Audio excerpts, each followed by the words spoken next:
Hi everyone, it's Rain here from Rain's Kitchen and Garden. I'm out in my garden today harvesting my garlic bulbs. I've done this many so far.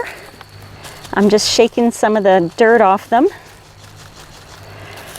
And I've got another 8 to go.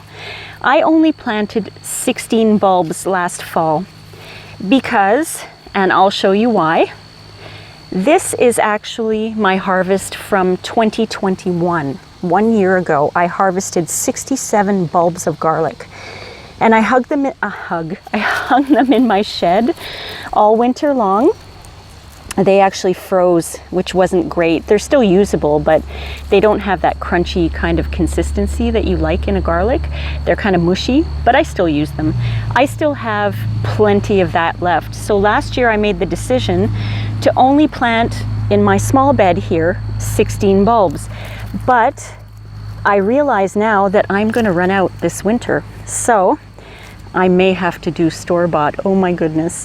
What I'm going to do in about a month or a month and a half's time is I'm going to plant basically all of my garlic bulbs, as many as I can in one of the bigger beds.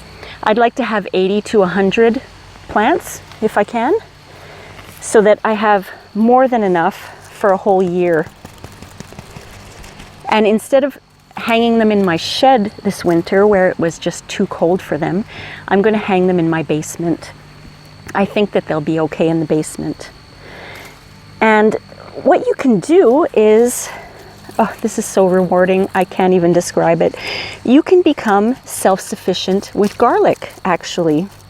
Because when you harvest your garlic, all you have to do is take each clove, and that's your new garlic plant. That's your garlic bulb that you stick into your raised bed or into the ground in the fall. And the next August, usually August, early September, they're ready. They're ready to harvest again. So you can always have a constant supply of garlic without having to buy any more. That's kind of what I'm trying to achieve with all of my crops. Haven't done it with all of them yet, but except for this year, because I may have to buy some come January. But I hope starting next year that I am going to be completely self-sufficient with garlic. That would be great.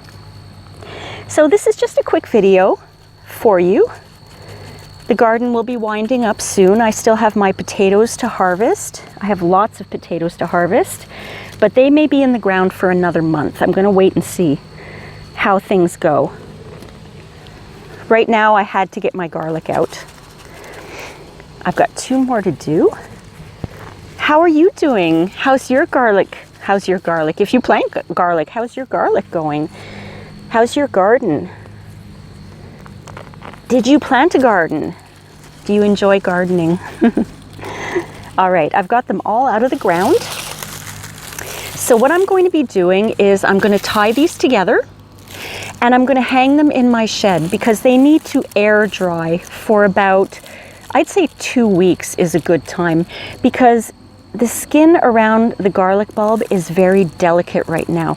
So you don't want to wipe off all the dirt, and when you're harvesting, you have to be really careful to go around the bulb and under the bulb so you don't tear that skin. During the 2-week time when it's air drying, you're going to have a skin that becomes a little tougher.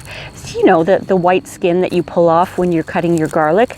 Right now, it's very, very soft, and we want to make sure that we can preserve this garlic the whole winter. So it's important to air dry it for 2 weeks. Just hang it together. You can hang it in different bunches if you want, but I only have 16 here. So I'm going to be hanging it all like this. And in 2 weeks' time, I'll be able to start using it. I'm very excited. I hope you enjoyed this little video today, my friends. Don't forget to like and subscribe and leave me a comment. Talk to me. I want to hear all about your garlic and your garden. I'll see you next time on Rain's Kitchen and Garden. Bye.